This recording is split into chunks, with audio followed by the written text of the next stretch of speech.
Welcome back to all of you. Today I am starting with chapter number 7 of class 11th NCERT psychology book, and the name of the chapter is Human Memory. After watching this video, you would be able to understand what is human memory, what is the process of memory, and the stage model, which is very much important as per the exam point of view. So before going to start, please note the deleted topics of this chapter.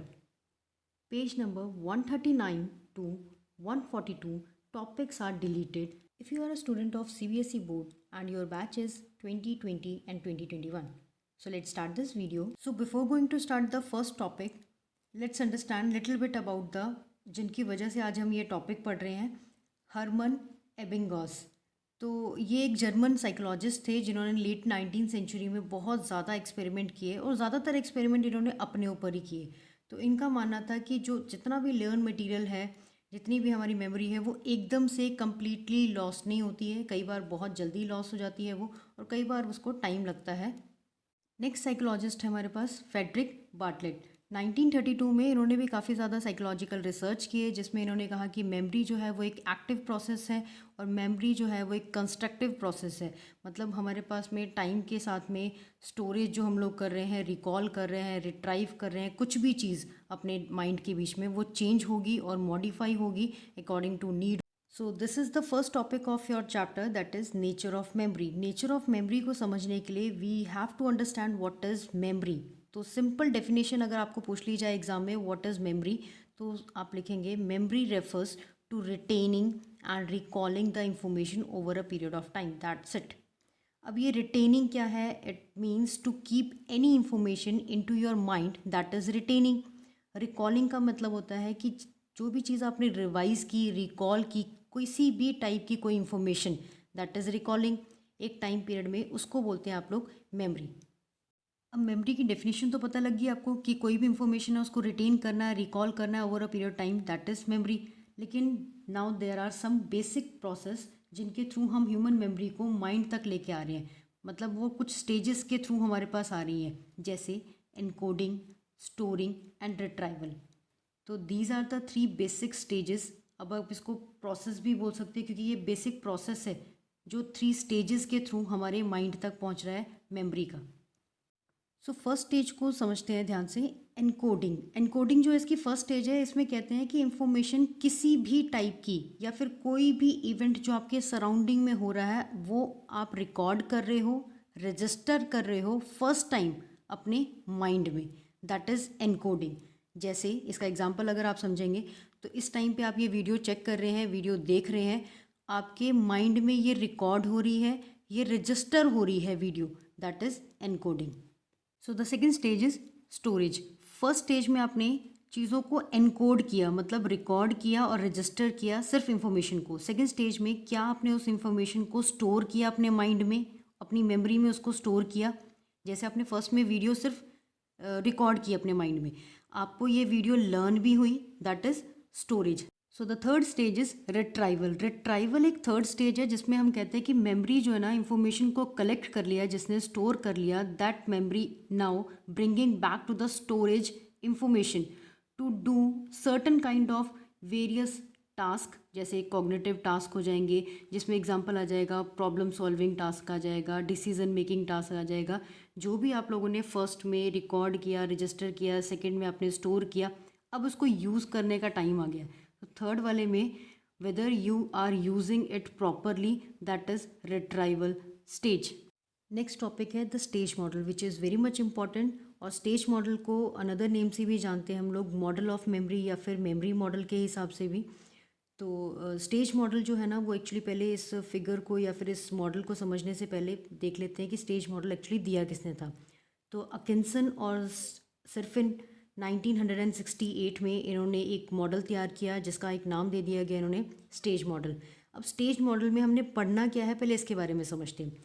Stage model में हमने memory के system को पढ़ना है। Memory का system मतलब कि short term memory, long term memory या फिर कोई सेंसरी मेमोरी भी है। इन तीनों आस्पेक्ट्स को हम लोगों ने स्टेज मॉडल में डिटेल में पढ़ना है। अगर आप फिगर 7.1 को बहुत अच्छे से दिमाग में फिट कर लोगे तो it will definitely help you. 133 page, 134 page and 135 page, तीनों पेजेस का जो जिस्ट हम बोलते हैं ना, जैसे इंग्लिश में समरी हम लोग पढ़ते हैं कोई टॉपिक्स की, ये पूरा topic a kind of gist ही है, इसको समरी आप मान लो इस टेबल को। So the stage model of memory is started as any information which is firstly entered to your sensory memory. अब sensory memory क्या है? Eyes, nose, ear, these are various senses हमारे पास है। Eyes से आपने देखा, nose से आपने smell की, ear से आपने सुना, food से। तो यहाँ पे जितने भी senses आपने यूज़ की हैं देखने के लिए, खाने के लिए, सुनने के लिए, पीने के लिए, ये सब चीज़ें जो है ना, ये आ जाएगी आपकी सेंसरी मेमोरी में, या आपने इन्फॉर्मेशन पहले सेंसरी मेमोरी में डाली। अब इसकी एक बहुत अच्छी बात क्या है, स्टोरेज कैपेसिटी इसकी बहुत ज़्यादा है, क्योंकि हमारे पास सेंसेस हैं, सेंसेस हमारी सारी काम कर रही हैं, तो उसकी कैपेसिटी कितनी होगी, लार्ज नंबर में इसकी स्टोरेज कैपेसिटी होगी। लेकिन इसकी डिफ़ॉल्ट क्या है इसका, हम ये बोल दें ड्यूरेशन जो होगी, ड्यूरेशन टाइम पीरियड जो होगा सेंसरी मेमोरी का कोई भी इंफॉर्मेशन अपने दिमाग में डालने का, that is very less. We can say that it is less than 1 second. Sometimes it is less than nanosecond. अब आपको इस टॉपिक कोई इन्फॉर्मेशन जब आपने अपनी सेंसरी मेमोरी में डाली, वो लार्ज कैपेसिटी है उसकी होल्डिंग करने की, लेकिन उसकी ड्यूरेशन बहुत कम है। एक एग्जांपल से समझाते हैं। जैसे ठीक है, आपकी मदर जो है ना किचन में खाना पका रही है, तो उसकी जो खाने की जो फ्रेगरेंस है वो आपके नोज़ तक जा रही है, वो भी एक सेंस है। आपने बर्तन कोई गिर जाता है किचन में तो वो भी एक सेंस है। आप मूवी देख रहे हैं वो भी एक सेंस है। तो जो भी सेंस इंफॉर्मेशन आपके माइंड में जा रही है दैट इज़ सेंसरी मेमोरी, लेकिन ये थोड़े टाइम के लिए रहती है। अब नेक्स्ट आता है, if I give any special attention to that particular information तो it will become short term memory. अब शॉर्ट टर्म मेमोरी में होता क्या है कि कोई भी इंफॉर्मेशन हमारे दिमाग में स्टोर हो सकती है, लेकिन वो कितनी देर तक स्टोर हो सकती है, टाइम ड्यूरेशन आ जाएगी उसकी लेस देन 30 सेकेंड तक।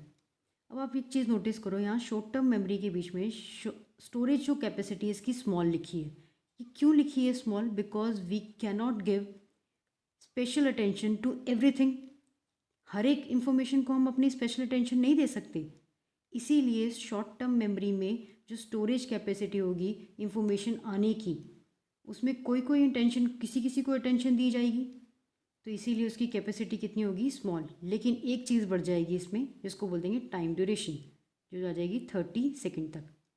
अब इसको एक एग्जांपल के साथ समझते हैं।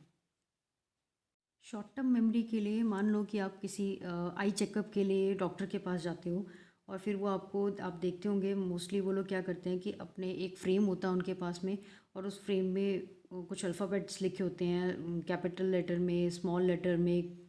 तो वो आपसे कई बार पूछते हैं स्मॉल लेटर का, कैपिटल लेटर का। उस टाइम तो आप बताते जाते हो if your I site is good. जैसे ही आप उसको वो पूछना बंद कर देते हैं आपसे क्वेश्चन, उसके बाद आप नोटिस करना कि आपको वो उस सीक्वेंस में नहीं याद होगा। हार्डली ही कोई एक या दो आपके पास में अल्फ़ाबेट होगा जो आपको पता होगा कि उसने मुझसे ये अल्फ़ाबेट पूछा था, वेदर इट इज़ HIJKM, कुछ भी हो सकता है, लेकिन वो थोड़े टाइम के लिए आपको याद रहेगा, और ना ही वो प्रॉपर सीक्वेंस आपको याद रहेगा। तो that is short term memory. Next is long term memory. अब कोई इन्फॉर्मेशन जिसको हमने सेंसरी मोटर से अटेंशन प्रोवाइड की, स्पेशल अटेंशन प्रोवाइड की, तब जाके वो शॉर्ट टर्म मेमोरी हुई। अब इसी शॉर्ट टर्म मेमोरी को जब हमने इलेबोरेटिव रिहर्सल की, मतलब कि हमने कोई भी चीज़ को मीनिंगफुल तरीके से अंडरस्टैंड किया, तब वो जाके लॉन्ग टर्म मेमोरी हो गई। अब जब हम इसको मीनिंगफुल तरीके से अंडरस्टैंड करते हैं तो उसकी जो स्टोरेज कैपेसिटी होगी वो परमानेंट होगी, क्योंकि हमने उसको समझ के किया है, ग्रास्प ने किया, लर्न किया है, उसको अंडरस्टैंड किया उसको, तो उसकी स्टोरेज कैपेसिटी भी हमारे पास में बहुत ज़्यादा होगी, जिसको हम बोलेंगे अनलिमिटेड, एंड नंबर्स, या इन्फिनिटी हम बोल सकते हैं। ऑब्वियस सी बात है, ड्यूरेशन भी इसकी बहुत ज़्यादा होगी। ड्यूरेशन इसकी लाइफ टाइम है, क्योंकि ये लॉन्ग टर्म है। लॉन्ग टर्म में जितनी भी हमारी मेमोरी होगी वो लाइफ टाइम होगी। जैसे कि आपके पास में बचपन की कोई यादें होंगी, या फिर चाइल्डहुड टाइम में आप लोगों के साथ में कोई प्ले आप लोगों ने किया होगा, डांस किया होगा, तो वो जो आपकी मेमोरीज़ हैं that is long term memory. अब लॉन्ग टर्म मेमोरी के बीच में इंफॉर्मेशन को रिट्राइव करने के लिए, रिटेन करने के लिए कुछ कंट्रोलिंग प्रोसेस बनाए गए हैं, जैसे कि maintenance rehearsal, chunking and elaborative rehearsal. एक एक करके इन तीनों टॉपिक को समझेंगे। फर्स्ट है मेंटेनेंस रिहर्सल। मेंटेनेंस रिहर्सल का मतलब होता है कोई भी इंफॉर्मेशन आपके पास आ रही है तो उस इंफॉर्मेशन को थ्रू रिपीटेशन का मतलब होता है बार बार रिपीट करने से उस वो जो इन्फॉर्मेशन आई है आपके पास में वो लॉन्ग टर्म मेमोरी में कंट्रोल प्रोसेस के थ्रू पहुंच जाएगी। जैसे आपने देखा होगा छोटे छोटे बच्चों को हम लोग नर्सरी LKG के पोएम्स को रिसाइट करवाते हैं तो बार बार उनको ऊंचे ऊंचे वॉइस में उसको रिसाइट कराने से बच्चों के दिमाग में चल जाती है और वो कम से कम 10-12 साल तक अगर आज भी आपको पूछा जाए यू आर इन क्लास 11 तो आपको Johnny Johnny yes papa then chubby cheeks बहुत सारी पोएम्स आपको आज भी लर्न है। That is just because of long term memory में मेंटेन रिहर्सल, आपने बार बार उसको रिपीट किया है, आपको टेबल सारे लर्न है क्योंकि आपने उनको रिपीटेशन के थ्रू जो है ना अपनी लॉन्ग टर्म मेमोरी के बीच में फिट कर लिया है। इस टॉपिक आपके पास में चंकिंग। तो चंकिंग का मतलब होता है किसी भी चीज़ को ब्रेक डाउन करके लर्न करना। Long term short term memory जो है वो लॉन्ग टर्म मेमोरी में कैसे कन्वर्ट हो जाती है। मान लो आपके पास में मैंने एक नंबर दिया, ये कम से कम 10-12 डिजिट्स का नंबर होगा, मैं आपको बोलती हूँ और उसको बंद करके फिर आपको बोलती हूँ कि बेटा बताओ मुझे, but you can not answer me properly because ये बहुत लेंथी नंबर है और ये बहुत अटपटा सा नंबर है। तो क्यों ना हम इसको चंक कर दें, 4 डिजिट में हमने इसको डिवाइड कर दिया भाई। 1947, 1949, 2004 ये आप देखेंगे यहाँ पे चंकिंग हुई है। इसको बोलेंगे ये पहले शॉर्ट टर्म मेमोरी में जो आपके थोड़ी सेकंड के लिए थोड़ा बहुत रहा, लेकिन अब ये मुझे नहीं लगता भूलने वाला होगा क्योंकि आपने इसकी चंकिंग कर दी, आपने इसको ब्रेक डाउन कर लिया है। वैसे आपको याद होगा जब आप छोटे होते थे नॉलेज की स्पेलिंग आपने कैसे लर्न करी थी, नॉलेज जिसको आप कभी कभी नॉलेज कहते थे छोटे होते, तो ऐसे ही इसकी आपने चंकिंग कर दी है। ये देखो लाइन है, आपने इसको 1947, 1949, 2004। अब इसको बार बार आप रिहर्स करेंगे, इसकी मेंटेनेंस करेंगे रिहर्सल की, तो ये चंकिंग वाला जो लॉन्ग टर्म मेमोरी में अपने आप फिट हो जाएगा आपके पास।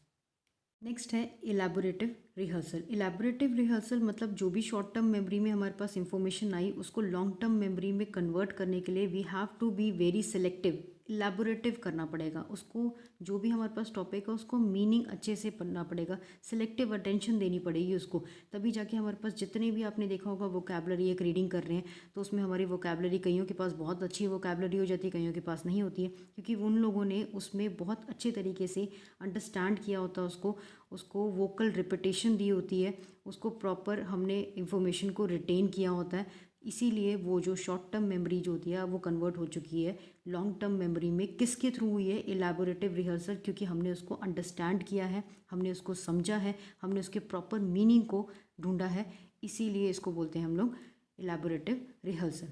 Student, if you really like this video, do subscribe this channel and like this video for the upcoming videos. Thanks for watching.